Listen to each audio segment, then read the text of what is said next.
جو لوگ اللہ پر ایمان لائیں، کہیں کہ ہمارا رب اللہ ہے، پھر اس پر جم جائیں، ان پر فرشتوں کا نزول ہوتا ہے۔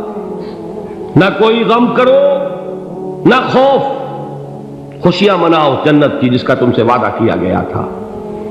اللہ کی ربوبیت پر اطمینان جب انسان کو ہو جاتا، میرا رب اللہ ہے، ربی اللہ، انسان کے لیے نہ کوئی کھٹکا، نہ کوئی خطرہ، نہ کوئی خوف، نہ کوئی حزن۔ جو کچھ ہو رہا ہے کس کے اذن سے ہو رہا ہے؟ اللہ کے اذن سے۔ اللہ کے اذن کے بغیر پتہ تک نہیں ہلتا۔ یہ کوئی اندھا بہرا مادہ نہیں ہے جس سے مجھے کوئی خوف ہو۔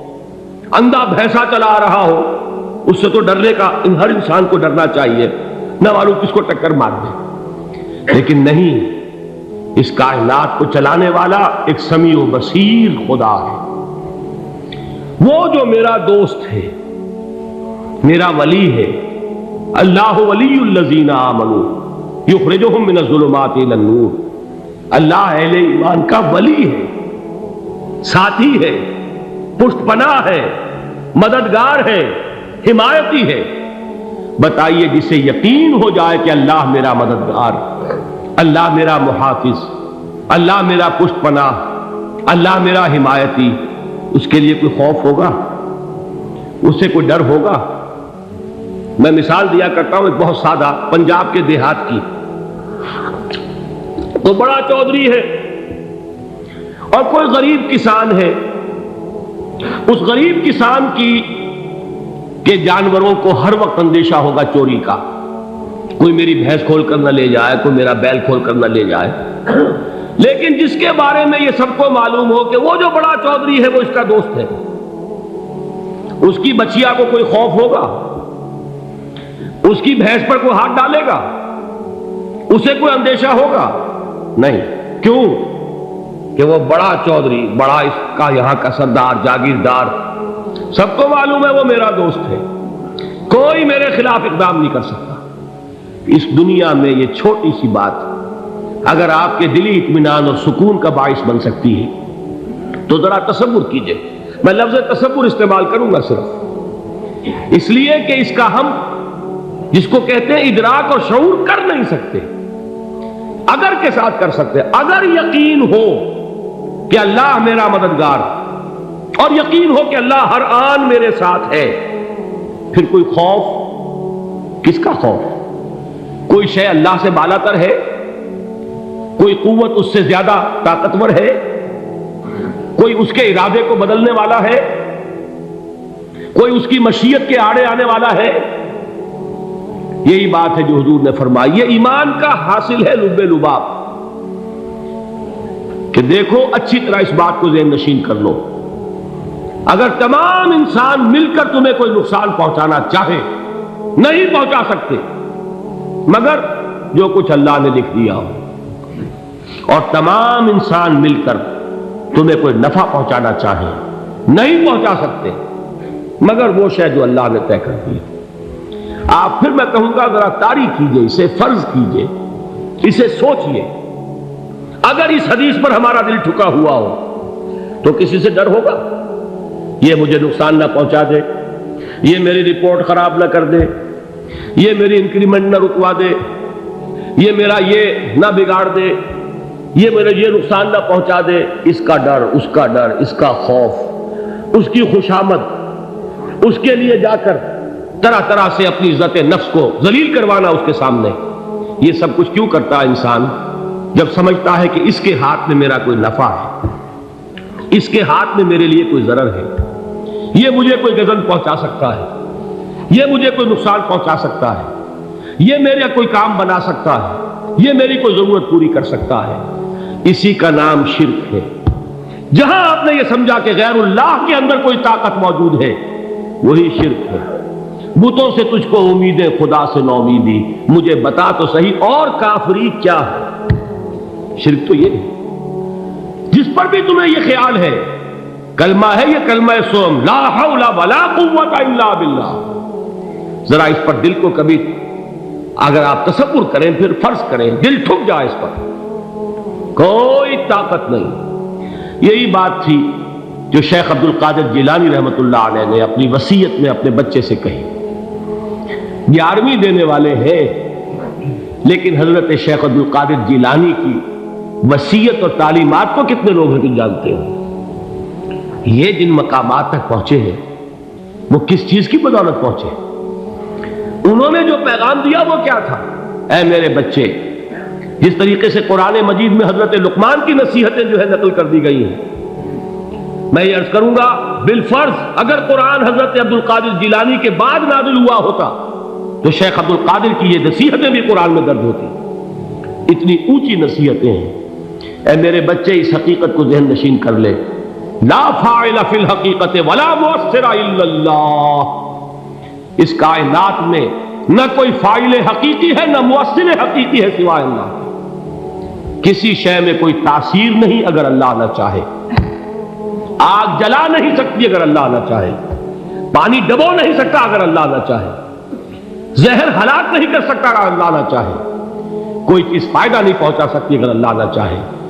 تو در در پہ کیوں سر جھکاتے ہو؟ در در پر کیوں جبیں سائی کرتے ہو؟ سب کے سامنے کیوں ہاتھ پھیلاتے ہو؟ ایک اللہ سے مانگو. ایک اللہ کے سامنے زمین پر اپنی جبین رکھو. لا فاعل فی الحقیقت ولا مؤثر الا اللہ. نظر آتا ہے ہمیں کہ پانی پیاس بجھا دیتا ہے.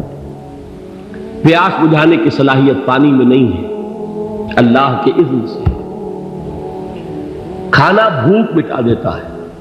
بھوک مٹانے کی صلاحیت کھانے میں نہیں ہے، اذن رب میں. دیکھیے یہی یقین تھا. حضرت موسیٰ علیہ السلام کا واقعہ یاد کیجئے. سامنے سمندر آ گیا ہے. قوم دیکھتی ہے پیچھے کہ گرد و غبار کا طوفان. معلوم ہوا کہ فرعون اپنے لشکر سمیت آ گیا. لشکر جب چلتا تھا تیز رفتاری کے ساتھ تو گرد و غبار کا جو طوفان اٹھتا تھا اس کا تصور کیجیے. اور لمحہ بلمحہ وہ قریب آ رہا ہے. پوری قوم نے کیا کہا؟ اے موسیٰ انا لمدرکون. اے موسیٰ ہم کو پکڑے گئے. قرآن مجید نے تو یہاں وہ باتیں نہیں لکھی ہیں، لیکن تورات میں یہ درج ہے کہ بنی اسرائیل جھگڑنے لگے، دست و گریبان ہو گئے موسیٰ کے ساتھ. موسیٰ نے یہاں مروایا لا کر، اس سے تو ہم ہی بہتر تھے. وہاں کھانے کو ملتا تھا، زندگی تو تھی، بیگار ہم کر رہے تھے، موت تو نہیں تھی. اب جو کچھ ہوگا اس کا تصور کرو، جس طریقے سے ہمارے ٹکڑے اڑائے جائیں گے. تو لڑ رہے ہیں حضرت موسیٰ علیہ السلام سے. یہ تورات کی تفصیل ہے. قرآن میں صرف اتنا آیا ہے، پریشان ہو کر انہوں نے کہا انا لمدرکون. موسیٰ ہم کو پکڑے گئے. اس وقت موسیٰ کا جواب کیا ہے؟ کلا ان معی ربی سیہدین. نہیں، میرے ساتھ میرا رب ہے، وہ راستہ دے گا. بتائیے کہاں راستہ نظر آ رہا ہے؟ یہ ہے ایمان بالغیب. راستہ نظر نہ آئے تب اللہ پر یقین ایمان ہے. جیب میں پیسے ہوں اور تب دل کو اطمینان ہے تو ایمان کس پر ہوا؟ پیسے پر، اللہ پر نہیں. جب وسائل و ذرائع نہ ہو اور پھر یقین ہو کہ اللہ مسبب الاسباب ہے، وہ اسباب کا پابند نہیں ہے، وہ اسباب کا محتاج نہیں ہے، اسباب اس کے محتاج ہے. اگر یہ یقین ہے تو اللہ پر ایمان ہے. یہ نہیں ہے تو تمہارا ایمان اسباب پر ہے، وسائل پر ہے، ذرائع پر ہے، مادیات پر ہے، اللہ پر نہیں. اس وقت کہاں راستہ تھا؟ کوئی راستہ تھا؟ سمندر ہے اور ادھر سے لشکر آ گیا ہے. کلا ان معی ربی سیہدین. اب دیکھیے ایمان کہہ دینا آسان ہے، ہوا معکم اینما کنتم. جہاں کہیں بھی تم ہوتے ہو اللہ تمہارے ساتھ ہوتا ہے. لیکن اس کا یقین قائم ہو جائے تو زمین و آسمان کا فرق واقع ہو جائے. یہی بات ہوئی حضور کے ساتھ. غار ہے، چھپے ہوئے ہیں محمد رسول اللہ اور آپ کے وہ یار غار ابو بکر صدیق رضی اللہ تعالی عنہ. اقبال نے حضرت ابو بکر کی شان میں چند اشعار کہیں صرف، لیکن واقعہ یہ ہے کہ بھاری بھاری نظموں پر اور قصیدوں پر بھاری ہے. طویل ترین نظمیں اور قصیدے ہوں ان پر بھاری ہے. ہمتیں ابو بکر کی ہمت جو ہے کشت ملت را جو ابر، جیسے بارش سے کھیتی اپجتی ہے، ابو بکر کی ہمت اور عزیمت اس امت کو اسی طرح سینچنے والی ہے۔ ثانیے اسلام و غار و بدر و قبر، وہ دوسرے تھے اسلام میں، دوسرے پہلے کون تھے؟ انا اول المومنین، حضور فرماتے سب سے پہلا ایمان لانے والا میں، دوسرے ابو بکر۔ ویسے ہمارے ہاں یہ چلتا ہے اختلاف، حضرت علی پہلے ہیں کہ حضرت ابو بکر پہلے ہیں، لیکن اس میں بڑی خوبصورت تطبیق قائم کی ہے علماء نے، اور بہت صحیح ہے۔ چار کے بارے میں فیصلہ ہی مت کرو کہ کون پہلے، ان کی ایک عجیب تقسیم کر دی ہے۔ آزاد مردوں میں، بالغ مردوں میں سب سے پہلے ابو بکر، بچوں میں سب سے پہلے علی، خواتین میں سب سے پہلے خدیجہ، اور غلاموں میں سب سے پہلے زید بن حارثہ۔ بڑی پیاری تقسیم ہے، یہ چاروں ہی پہلے ہیں، ہر ایک کے لیے اولیت ہے۔ اور واقعہ یہ ہے کہ اگر زمانی اعتبار سے تعین ہوگا تو پہلے خدیجۃ الکبریٰ آئیں گی رضی اللہ تعالی عنہ، کسی اور سے بات کرنے کی نوبت بعد میں آ سکتی ہے، پہلے تو اہلیہ محترمہ سے بات ہوئی، آتے ہی پہلی وحی ہوئی ہے، ابھی تبلیغ کا حکم نہیں تھا۔ کس کو بتایا واقعہ؟ ابھی اپنی نبوت کی تبلیغ کا تو حکم ہی نہیں آیا، واقعہ کس کا ہے؟ وہ خدیجہ کا ہے۔ جب کہا ہے کہ خشیت علی نفسی، مجھے اپنی جان کا اندیشہ ہے، تو کیا جواب دیا خدیجہ نے رضی اللہ تعالی عنہا؟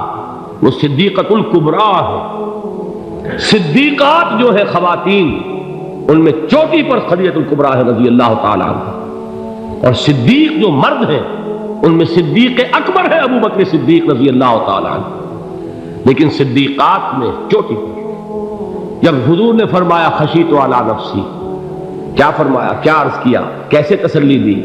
نہیں نہیں، اللہ آپ کو ضائع نہیں کرے گا، آپ غریبوں کے ہمدرد ہیں، آپ مساکین کے تکالیف رفع کرنے والے ہیں، آپ بیواؤں کی سرپرستی کرتے ہیں، آپ مسافروں کی خدمت کرتے ہیں، اللہ آپ کو ضائع نہیں کرے گا۔ یہ یقین ہے اس خاتون کے اندر۔ خیر وہ ایک علیحدہ بات ہو جائے گی۔ میرے دل پر حضرت خدیجہ رضی اللہ تعالیٰ عنہ کی شخصیت کا بڑا گہرا نقش ہے، جو وہ کوئی اور ہی وقت اور موقع ہوا تو بیان ہوگا۔ بہرحال اقبال نے ایک مصرے میں جو چار اولیتیں جمع کر دی ہیں، ہمت او کشت امت را چو ابر، ثانی اسلام و غار و بدر و قبر۔ اسلام میں حضور کے بعد پہلے کون؟ ابو بکر۔ غار میں حضور کے ساتھ کون؟ ابو بکر۔ بدر کی رات اللہ کا رسول سرب سجود، وہ جھاڑ، وہ گھاس پھوس کی جو جھوپڑی بنائی گئی تھی، اور وہاں تلوار ننگی لے کر پہرا دینے والا کون؟ ابو بکر۔ اور اس حجرہ عائشہ میں محمد کے بعد سب سے پہلے دفن ہونے والا کون؟ ابو بکر رضی اللہ تعالی عنہ صلی اللہ علیہ وسلم۔ وہ جو معاملہ میں سنا رہا تھا غار ثور کا، حضرت ابو بکر بھی حضور کے خیال سے لرز گئے ہیں۔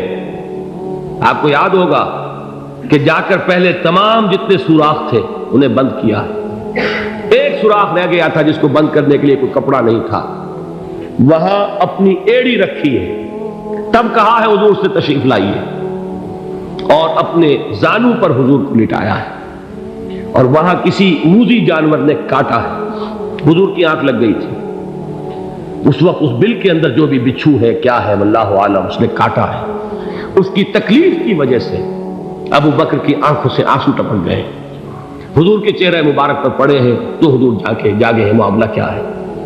ایڑی نہیں ہٹائی وہاں سے، مبادا وہ جانور وہاں سے نکل کر محمد الرسول اللہ کو کوئی گزن پہنچا دے، ابو بکر کی ایڑی ہے، جس طرح چاہے کھا لے، ختم کر دے، جان نکل جائے تب کوئی آنچ آئے، محمد پر تو آئے، لیکن جیتے جی نہیں۔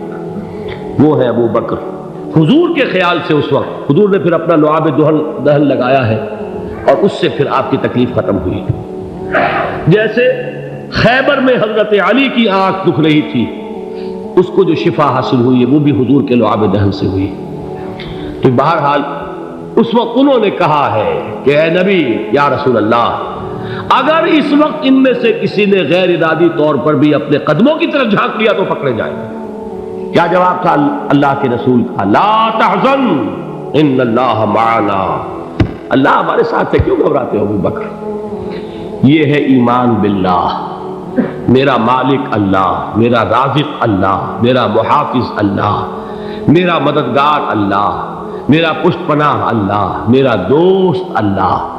یہ دوستی ہے اللہ کی جو لب لباب ہے، حاصل ہے ایمان کا، اسی کا نام ولایت ہے۔ اولیاء اللہ کے سروں پر سینگ نہیں ہوتے، جس کے دل میں ایمان راسخ ہو چکا ہو وہی اللہ کا ولی ہے، جسے اللہ پر یقین ہو چکا ہے وہی اللہ کا ولی ہے، جسے یقین ہے اللہ میرے ساتھ ہے، میرا مددگار، میرا پشت پناہ، میرا ساتھی، میرا دوست، میرا محبوب، میرا محب۔ اللہ اہل ایمان سے محبت کرتا ہے۔ واللہ یحب الصادقین، ان اللہ یحب الذین یقاتلون فی سبیلہ صفا کانہم بنیان مرصوص۔ اللہ محبت کرنے والا، اہل ایمان محبوب، اور اہل ایمان محبت کرنے والے اللہ محبوب۔ والذین آمنوا اشد حبا للہ۔ آپ تصور کیجئے جسے یہ رشتہ ایمان یا رشتہ ولایت حاصل ہو جائے، الا ان اولیاء اللہ لا خوف علیہم ولا هم یحزنون، آگاہ ہو جاؤ اللہ کے دوستوں کے لیے نہ کوئی خوف ہے نہ کوئی حزن ہے۔